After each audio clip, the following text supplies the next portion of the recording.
Hello guys, welcome to my click and view channel. ఎలా ఉన్నారు అండి? అందరూ బాగున్నారా? ఈరోజు వీడియోలో ఏంటి అంటే చిన్ని వ్లాగ్ అనమాట. స్కిప్ చేయకుండా మన వీడియోని చూసేయండి. మన ఛానల్ని ఫస్ట్ టైం చూస్తున్నారా? ఫస్ట్ టైం చూస్తున్నట్లయితే ప్లీజ్ సబ్స్క్రైబ్ చేయండి. అలాగే చూస్తున్న వాళ్ళు ఇంకా సబ్స్క్రైబ్ చేయలేకుండా ఉన్నారా? ప్లీజ్ సబ్స్క్రైబ్ చేయండి. అలాగే లైక్ అయితే ఇచ్చేయండి. మీరు లైక్ ఇవ్వడం వల్ల ఒక 4 మెంబర్స్కి అయితే షేర్ అవుతుంది మన వీడియో అనేది. ఇంకా మేమైతే నైటే ఇంటి ముందైతే కల్లాపు చల్లేస్తాము. నైటే చేసుకుంటాము. ఎందుకు అంటే మార్నింగ్ హడావిడిగా ఉంటుంది అని చెప్పి ఇంకా మార్నింగ్ లెగవగానే అమ్మ అయితే ముగ్గు వేసేసారు. ఇంకా ఈరోజు ఆకుకూర పప్పు అయితే వేద్దాము అని చెప్పి ఇంకా చెట్ల దగ్గరికి అయితే వచ్చేసాను. ఇలాగా మనం కుండీల్లో పెట్టుకున్నవి ఆకుకూరలు అయితే చాలా త్వరగా వస్తాయండి. మనకి కర్రీకి సరిపోయేలాగా ఉంటుంది. మళ్ళీ మనం కట్ చేసిన ఒక 10 డేస్కే మళ్ళీ ఇగురు అనేది వచ్చేస్తుంది. ఇంకైతే పప్పు అనేది వేసేసి కుక్కర్లో ఉడికించేసాము. మా చిన్నోడిని స్ట్రైట్గా పడుకోబెడితే వాడు గిరాగిరా తిరిగి మళ్ళీ అటువైపు తిరిగి పడుకున్నాడు అనమాట. ఇంకా ఎందుకులే కదిలించడం అని చెప్పేసి నేనైతే దిండు సపోర్ట్గా పెట్టాను అనమాట. ఎందుకంటే పక్కన ఎవరైనా ఉన్నారు అని చెప్పి వాళ్ళకైతే ఫీలింగ్ ఉంటుంది అని చెప్పేసి ఇంకా పెద్దోడిని స్కూల్కి అయితే రెడీ చేసేసాము. ఇంకా పప్పు అంటే మా టిఫిన్ అయితే ఖచ్చితంగా చపాతీనే ఉంటుంది. చపాతీ అయితేనే వాడు ఇష్టంగా తింటాడు అనమాట. పప్పు చేసినప్పుడల్లా అడుగుతాడు, మమ్మీ చపాతీ చేయొచ్చు కదా అని చెప్పేసి ఇంకా వాడి కోసం అయితే చపాతీ అయితే చేసేసాను. ఇంకా వాడిని రెడీ చేసి స్కూల్కి పంపించిన తర్వాత ఇంకా చిన్నోడి పని అయితే చూసిన తర్వాత ఇలాగా మొక్క అయితే పెడుతున్నాము. ఈ మొక్కలు ఏంటి అనంటే పొద్దునాకు మన ఇంట్లోకి తెచ్చుకున్నవి ఉంటాయి కదా, అవి ఆకులైతే కట్ చేసేసేసి బాగా బలంగా ఉన్నాయి, వేర్లు ఉన్నాయి అని చెప్పి ఆ కుండీలో అయితే పెట్టేశామన్నమాట. అమ్మ ఇలాగా బయట పెడుతుంటే ఇంకా నేను బయట కూర్చున్నాను అనమాట. బయట కూర్చొని కాఫీ తాగుదాము, బన్న నంచుకొని తిందాము అని చెప్పి పెట్టుకున్నాను పక్కనే. ఇంకా చిన్నోడు ఏంటంటే నా చేతిలో ఉన్నాడు. సగం అయితే కాఫీ అయితే తాగేశాను, కానీ బన్ను మాత్రం నంచుకోలేదు. పక్కనైతే పెట్టేశాను కదా. కోతి ఎప్పుడు వచ్చిందో తెలియదండి, వెనక నుంచి వచ్చింది. వచ్చేసి నాది తీసుకొని వెళ్ళిపోయింది. పెద్దగా అరిచేశారనమాట. ఇంకా నయం ఏం చేయలేదు మమ్మల్ని అని చెప్పి. ఇంకా కోతి అయితే అక్కడికే వెళ్ళి కూర్చొని చాలా చక్కగా బన్నుని మొత్తం తినేసేసింది. దాని దవడలో స్టోర్ చేసుకుంది అనమాట. మంచి బన్ను ఎత్తుకుపోయి తినేసింది. ఇంకా ఏమన్నా దొరుకుతాయా అని చెప్పి అదైతే అక్కడే కూర్చొని తింటా ఉంది అనమాట. ఇంకా పక్కన అమ్మమ్మ వాళ్ళైతే పిల్లోడు జాగ్రత్త అమ్మా అని అంటున్నారు.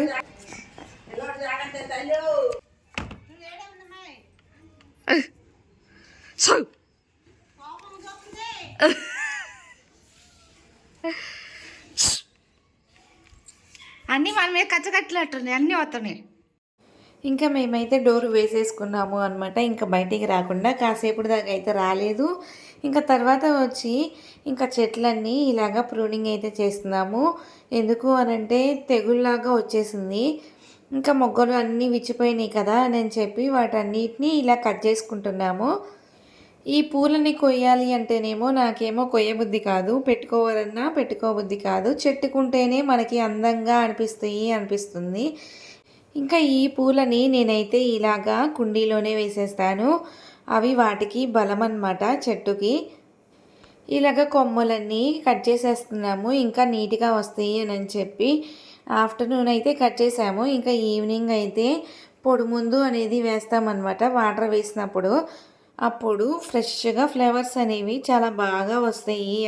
మా ఊర్లో కోతులు చాలా ఎక్కువ ఉంటాయండి. చాలా గుంపులుగా ఉంటాయి. బయట ఏమైనా పెట్టాము అనుకోండి, ఇంకా అవన్నీ మొత్తం తీసుకెళ్ళిపోతాయి. అందుకని చెప్పి చాలా జాగ్రత్తగా ఉంటాము. ఎప్పుడూ ఇంటికి తలుపేసుకొనే ఉంటామన్నమాట. మీ ఇంట్లో వాటికి కూడా ఇలాగా తెగులు అనేది వస్తే వాటంతా కట్ చేసేసేయండి అనమాట, కొమ్మలన్నిటినీ. అప్పుడు తర్వాత మళ్ళీ ఫ్రెష్గా వస్తాయి అనమాట. ఇంకొకసారి కూడా అలానే వచ్చింది అని అనుకోండి, ఇంకా కట్ చేసేయండి. అలా కట్ చేయటం వల్ల చెట్టు అనేది బాగా పెరుగుతుంది.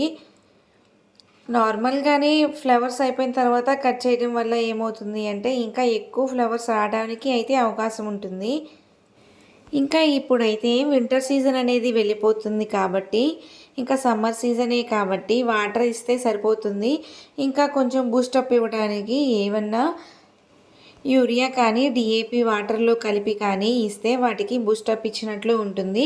ఇంకా వాటర్ అనేది డైలీ ఇస్తా ఉంటే అవే హెల్తీగా పెరుగుతాయి అన్నమాట. ఇంకా ఆ కుండీలో ఉన్న సాయిల్‌ని ఒక్కొక్కసారి మనం కదిలిస్తూ ఉండాలి. అలా కదిలించడం వల్ల ఏంటి అంటే, ఇంకా ఏమన్నా న్యూట్రియంట్స్ అనేవి ఆ చెట్టుకైతే బాగా అందుతాయి.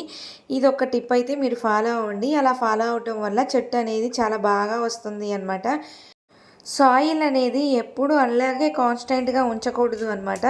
మనం దానికి ఏదో ఒకటి ఇస్తా ఉండాలి. అలా ఇవ్వటం వల్ల మనకి పూలనేవి చాలా ఎక్కువగా వస్తాయి. కుండీలో ఉన్నవి అయితే. చూడండి ఫ్లవర్స్ అయితే అంత బాగా రాలేదు అన్నమాట. ఎందుకు అనంటే అలా తెగులు వచ్చింది అని నేను చెప్పేసి. ఇంకా మన చెట్లకి ఇలాగ ఫ్లవర్స్ అయితే ఎండిపోతాయి కదా! ఆ ఎండిపోయిన వాటికి మొగ్గ అనేది ఉంటుంది కదా! ఆ మొగ్గని మనం బాగా ఎండబెట్టేసేయాలి. ఎండబెడితే మనకి ఇత్తనాల్లాగా తయారవుతాయి అని అంటున్నారు. చూద్దాము ఒకసారి ట్రై చేసి అని చెప్పి నేను వాటికున్న పెటల్స్ అయితే తీసేసి అలానే ఉంచేశాను. చూడాలి అది నిజమా కాదా అని చెప్పేసి. ట్రై చేద్దాము ఒకసారైనా మనం కూడా అని చెప్పేసి అలానే ఉంచేశాను దానికే. ఇంకా అంజీరా ప్లాంట్‌కైతే 3 వచ్చేసినాయి. అప్పుడే ఆకుకి వస్తుంది అనమాట. ఇంత చిన్న చెట్టుకి రావటం అయితే చాలా ఆశ్చర్యంగా ఉంది. అందుకని చెప్పి నేనైతే ఇలాగ హౌస్ అరేంజ్ చేశాను. కోతులకి అందకుండా ఉండడానికి కోసం. చూడాలి ఎంతవరకు ఉంచుతాయి అని చెప్పేసి. ఇంకా అమ్మ అయితే మల్లె చెట్టునైతే దూస్తున్నారు. ఎందుకని అంటే ఇప్పుడైతే సమ్మరే కదా అని చెప్పేసి ఈ టైంలోనే కదా సీజను ఫ్లవర్స్ బాగా రావటానికి. ఇంకా మల్లె చెట్టుని అయితే ఆకులు మొత్తం ఇలాగా తీసేసాము. ఇంకా వంకాయ చెట్లకైతే ఇప్పుడిప్పుడే పూతయితే పడుతుంది. అక్కడక్కడ కాయలనేవి వచ్చినాయి అన్నమాట.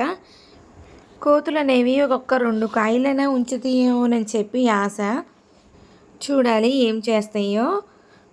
చూసారు కదండి ఈరోజు వీడియో అయితే ఇదే అనమాట. మన ఛానల్ని తప్పకుండా లైక్ చేయండి, షేర్ చేయండి, సబ్స్క్రైబ్ చేయండి. Thank you.